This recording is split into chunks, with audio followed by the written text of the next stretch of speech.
There's a new carrier in the Mumbai skies, Brussels Airlines, a subsidiary of Lufthansa. To get a peek into their India plans and what it means for the Indian aviation market, I am joined by Bernard Gustin, the CEO of Brussels. Bernard, welcome to ET Now. Thank you. If I could come to you first, I mean, Lufthansa has been flying high in the Indian market. What brings you to India now? Well, I think first there is a very, very strong market between Belgium and Mumbai and India. Just to take an example, Europe is 27 countries, 26 in the future, and basically in terms of exports, the links between Belgium and Mumbai, we rank number 3, just behind Germany and UK. So it shows the importance of the link. So the first reason is that there is a very, very strong market between the two countries. The second one is, you said it, we are part of the Lufthansa group, and we can count on the support of our mother in India, which is well reputed, and it gives us high hope of success of our line. In fact, from what I understand, Bernard, that India is the first Asian destination for Brussels Air. I mean, what does it work for India, which doesn't work for countries like China and Singapore, for example? I think it's a question of opportunity. We were a carrier focusing merely on Europe. Brussels is the capital city of Europe. Africa, with a high tradition on the African market, we have up to 20 destinations. Then with the support of Lufthansa, we launched the US, because there are also strong links between the US and Africa. And then the opportunity came up with Mumbai, because there is a strong market, as I just told you, but also there is nobody flying between Mumbai and Brussels. And so that's an opportunity we had to grab.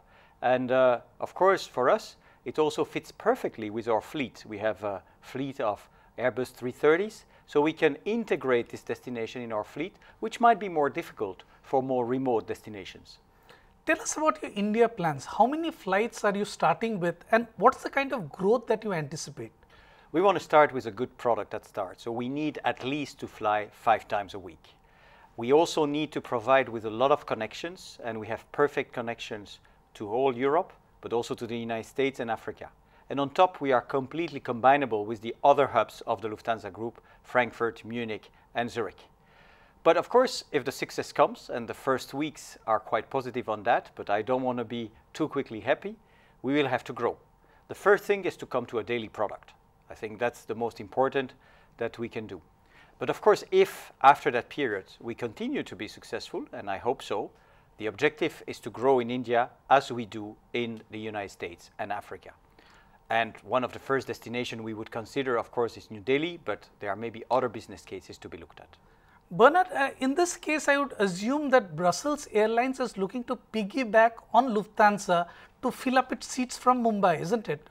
This is the strength of the Lufthansa group. In Belgium, we are the Belgian national carrier, and we see that the Belgians feels happy and feels the necessity to fly with the national carrier.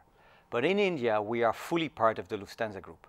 Our sales force is the one of the Lufthansa group. We have all the quality standards of the Lufthansa group with our specifics, the Belgian hospitality, the Belgian food, on top of very good Indian food, of course. But we want to make sure that we are a local brand in a global environment. And it's clear that we will piggyback on the Lufthansa forces. In fact, coming to bilaterals, what's the kind of number of seats that you are working with? And more importantly, what's the passenger profile? Is it essentially business, or are you looking at tourism in a big way? I think that's the beauty of the Mumbai-Brussels route, is that we will work on both segments. There is a very strong business dynamic between the two countries. We see the diamond industry, the pharmaceutical industry, the chemical industry. So there are a lot of businessmen flying between the two. But on the other hand, we are very good at serving also the visiting friends and relatives segments and the touristic segment. You know, in Europe, more and more people are ready to go quite far away to find the sun in the winter. And I think India has a lot to provide on that respect. And I hope that many Indians will be able to come and visit Europe via Brussels, which is an extremely easy hub to transit. With the connections we have, we can offer you all the French Riviera, Spain, Italy, and so on and so forth. But at the same time, India is an extremely price-sensitive market. How do you compete with players like Emirates, like British Airways, like Qatar Airlines? I mean, how do you compete with them on the price front? It's very easy. Our first competitors in Europe are low-costers. So we are used to price-aggressive competitors. So that means that we need to have a cost basis that allows you to provide very good and attractive prices. But on the other hand, we've developed since 4 or 5 years at Brussels Airlines a dual or hybrid strategy where we say we want to offer very attractive prices, but we don't want to fall in the trap to be just a price leader. We want to focus on service as well. We need to be able to serve the person who will fly at a very low price in economy with a notion of service that is undisputable compared to competition, as well as we need to welcome on board the person in business class with a top-notch product. And that's really the fact of delivering this segmentation that makes a difference. For example, if I take one example of India's Jet Airways, I mean, they started the European operations using Brussels as the hub. In a very short period of time, it turned out to be unviable and they shifted to Amsterdam. What makes you very bullish about this route? Well, I think Jet Airways was a very good partner of us, and I really liked working with them, and they remain a very strong player on the market. But when you go to create a hub outside of your home country, you need to make sure that you don't have direct competition on long-haul route from the home carrier. So long we were not flying on the United States, this was the case. We were really complementary. For our own reasons, our own strategy, importance of the US market and connections to Africa, we started with US destinations, and we are very happy about it. But that means that the set of point-to-point carrier, people flying only between the two destinations, shifted away to the national carrier because we have advertising power in our country that no one else can have. And of course that makes the working of a hub outside of your home base more difficult. For example, if I look at Lufthansa, I mean, it's a combination of quite a few airlines, including Brussels Airlines. I mean, is it your answer to kind of the Gulf supremacy that we have seen in the aviation sector? I think Lufthansa is a very innovative and pioneer company, and is coming with a model of multi-hub, multi-brand that is extremely powerful, because we have a full combinability of this model. And this model is made of two things. First, for the Europeans, they fly with their own national airline, with the flavor, the feeling, what they want to find in the national airline. But when you are coming in India, you're flying with the Lufthansa group with possibilities to go in Europe via different axes of entry, while for competition, there is merely one axis of entry. I was taking the example, you know, I'm get back to Belgium tomorrow night, and it seems that the Brussels Airlines flight is quite full for the moment. But I have a meeting in Brussels at 10. I can find alternative via Munich, Zurich, and Frankfurt. And given our connections in these three hubs, I'm sure that I will be in my meeting at 10 without any problem. And that's a unique offer that nobody else can make. And that is truly leveraging the Lufthansa network, right? Exactly. Leveraging it from a network point of view, but also from a customer experience point of view. Because when you fly with Brussels Airlines, it will be different than when you fly with Swiss or with Lufthansa. But in terms of quality, it will be the same standard. We aim for the best. In fact, India is projected to be the third largest aviation market by 2020. I mean, what's the kind of plans that the Lufthansa group has to tap this kind of a high growth market? Difficult for me to answer. I think the best is to talk it with the responsible at Lufthansa. But it's clear that it's already many years that Lufthansa is very present on the Indian market and has been growing substantially. Not later than a few weeks ago, I think the CEO of Lufthansa was present here in India and was also introducing as first destination Delhi, if I'm right, with the new aircraft 350. So it really shows the importance of the Indian market for Lufthansa, which is a mix of strong history and bright future. But going forward, do you expect Lufthansa to start an Indian airline at some point? Well, again, not up to me to answer, but I think it's another dimension between flying in a hub, in a long haul, and starting an airline in a country that is not yours. So not up to me to say something on that, but it's certain that if you want to do this type of things, you better have very strong local partners and very strong ties with your government. In fact, Lufthansa had a partnership in India. It was a company called Modi Luft. I'm sure this is something that would be in the back of the mind of Lufthansa management. But turning to Air India, because you also have a relationship with Air India, you are all part of the same alliance, right? I mean, how do you look at leveraging on that relationship? You're right. The partnership with Air India is very important for us. First, I want to say we are part of Star Alliance, as Air India is, and so this partnership really means something for us. So that's why we start with a code-share, and we hope that this code-share will grow, and so that we can go to more destinations beyond Mumbai. We also see that the Air India commercial services can help us in bringing our product on the Indian market, next, of course, to the Lufthansa sales force. So for us, the Air India partnership is logical because it's part of Star Alliance. And now to the more important question. We've not had a great national carrier in terms of the kind of losses that it's incurring, in terms of the efficiency of service. You have a very good experience in Belgium of turning around a national airline. What are the lessons that there could be for a company like Air India? Well, I think what I can say is our experience in Belgium after the Abhinaba bankruptcy, and I'm not sure it's translatable to Air India, but what have we taken as experience after 15 years of existence? The first lesson is that an airline is a private company and needs to be managed as a private company with business plan, with a bottom line objective. And you know, when you work in an airline, you're very quickly excited about new destinations. We took 15 years to come back in Mumbai, which is the third destination between Belgium and the rest of the world. Very well thought business plan. And we will monitor this business plan very closely.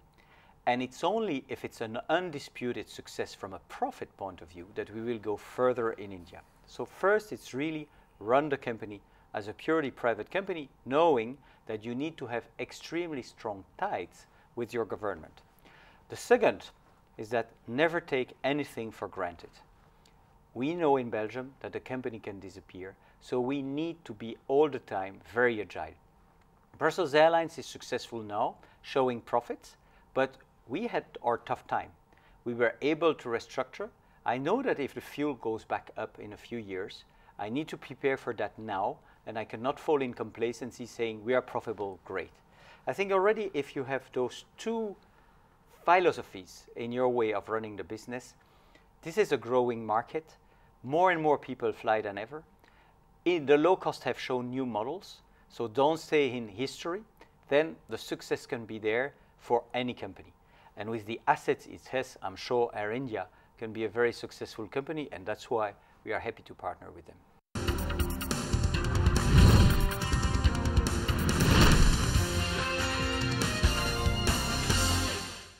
What are the key challenges in this Indian market? I'm sure high taxes on jet fuel would be one of the big challenges, and also the kind of competition there exists, because by and large, most of the players are not the profitable ones. So to that extent, how do you see the challenges that exist in the Indian market today?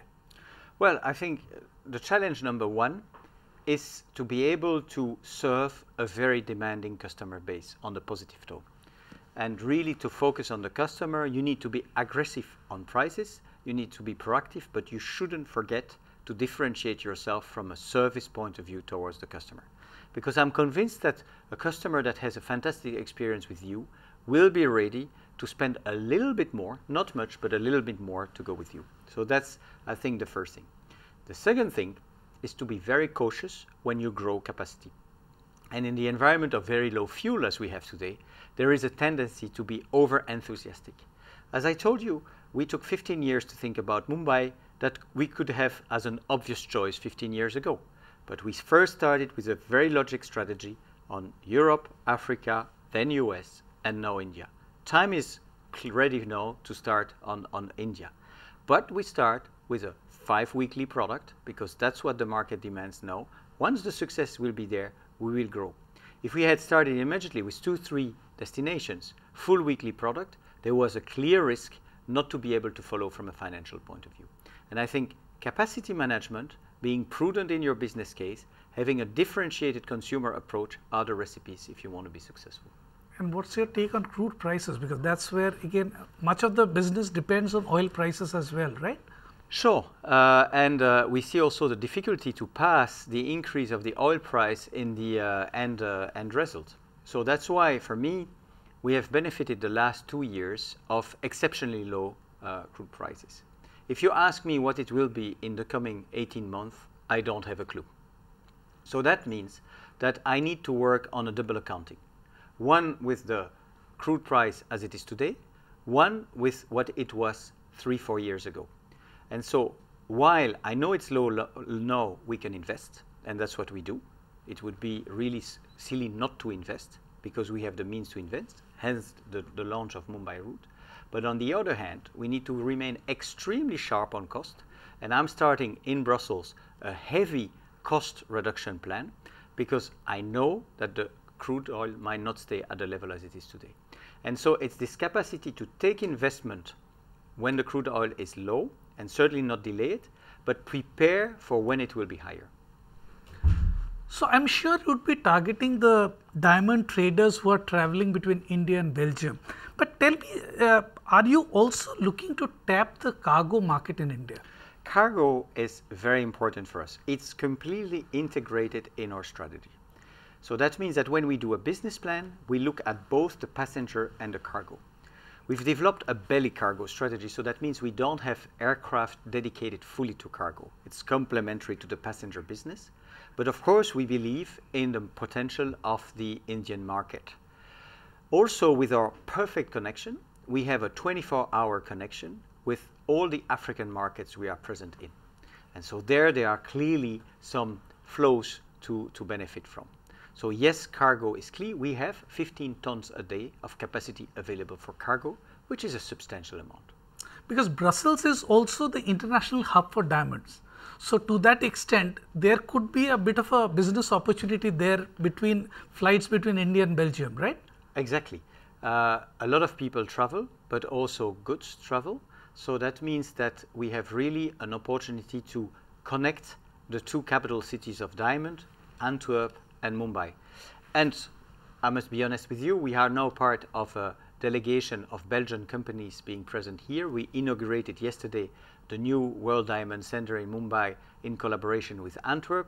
This is one of the core segments we want to follow, and this is one of the core reasons why we are positive about the route between Mumbai and Brussels.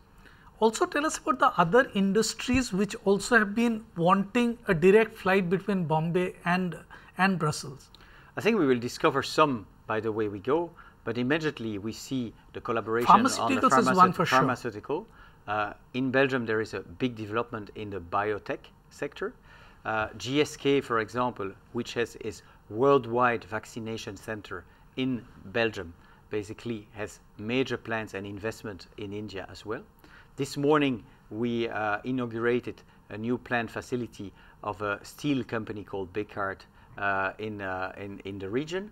But also, we will discover the links between the companies. I take, for example, the collaboration between harbors. You have the harbor of Mumbai, which is world class, and we have in Belgium the harbor of Antwerp, which is one of the biggest harbor in Europe. So we see immediately the fit between the two countries, very open, business-oriented countries, and that's why we will have in November our king coming to India to celebrate the diplomatic relations between our two countries, which shows the very strong link that exists between the small Belgium, but with Brussels, capital city of Europe, and the big India. Bernard, I'm sure you've been interacting with the Indian government, with the Indian aviation regulator. I mean, what's your take on the kind of regulatory framework that we have in India for aviation companies? We gave ourselves 9 months to 1 year to fill all the obligations, and I must say we've been able to launch 9 months to 1 year later. I had to come 2 or 3 times because sometimes also because of our own regulation, things were not self-obvious, and I've only found people who were ready to help and support. So it was for me extremely comforting as a small company coming from a small country to be greeted by and welcomed by the Minister of Transport himself, to see the highest people in the administration who, despite sometimes some difficulties, were always solution-oriented. So We put ourselves a deadline. As in any project, you have the ups and the downs, but we are ready on time. And we see now that passengers are coming. So I must say, this was for us a positive experience. And now the government is also looking at allowing 100% foreign investment in aviation. As a leading global airline, how do you view this development? Do you think foreign airlines would be interested to set up shop in India?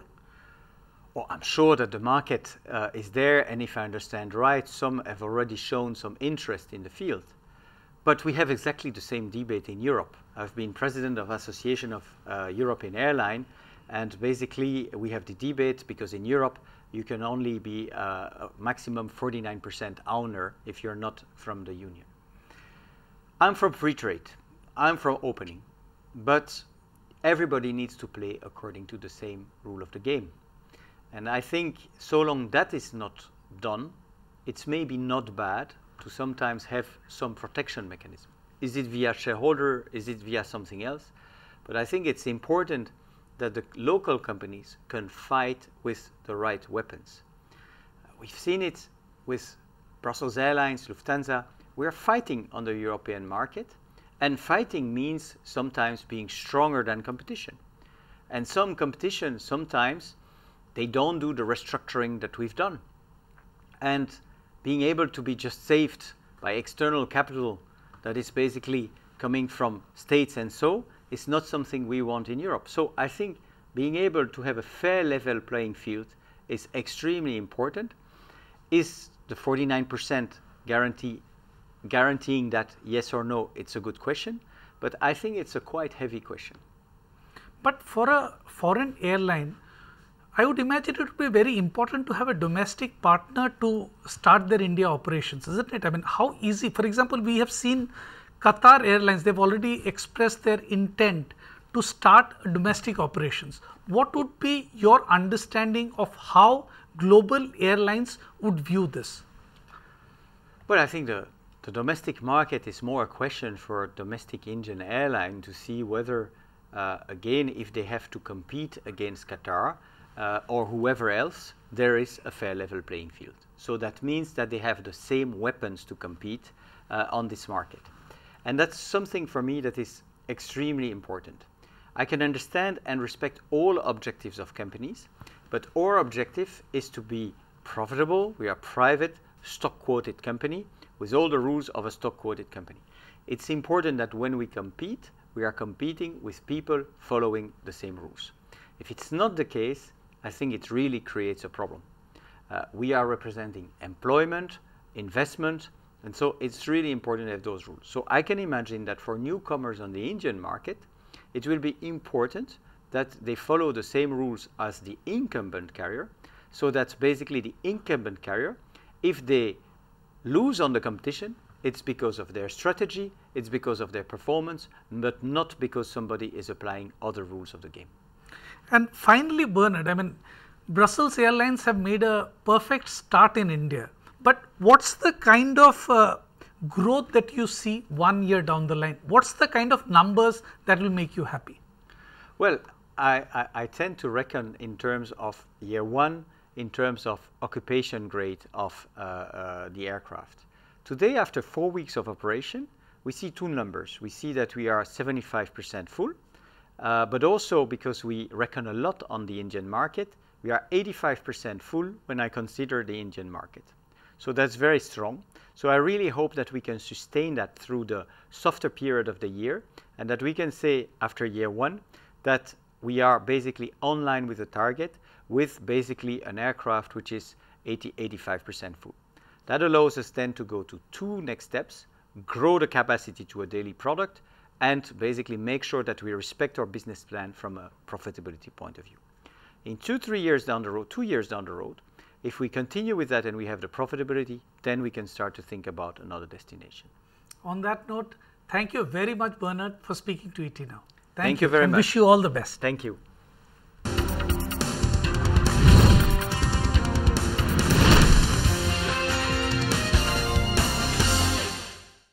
Find us on Facebook at facebook.com/ETNow and don't forget to click the like button. You can also follow us on Twitter at ETNowLive. To stay updated with all our programming, hit the subscribe button on our YouTube channel by logging on to youtube.com/ETNow.